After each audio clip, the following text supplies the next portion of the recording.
m plus m becomes here 10 times of 5 divided by 5 equals to, this is 10 times 5 gives us 50 divided by 5.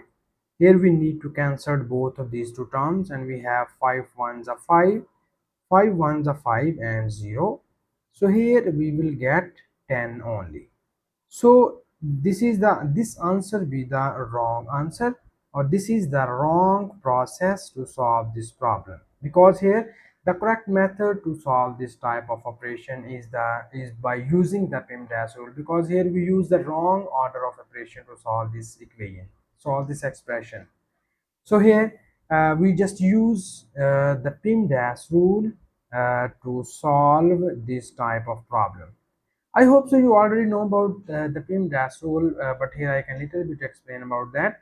Here P stands for parentheses, E stands for exponent, M stands for multiplication, D stands for division, and A stands for addition, S stands for subtraction. So here we just follow the order of operation from left side to right side. Okay, and now here we copy down given question statement to solve the problem. So we have 5 plus 5 times 5 over 5.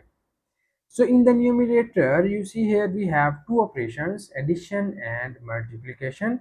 And from here, you see that multiplication gives us the first priority. So it means that first we need to solve these multiplication terms. So we have 5 times 5, this is 5 plus 5 times 5 becomes 25 divided by 5. And further, in the next step, 5 plus 25 becomes 30 divides 5. And here we cancelled these terms. 5 ones are 5, 5 6 are 30. So this will be equals to 6 only. This is our final answer, and thank you so much for watching this video. Please subscribe to my channel for more exciting videos.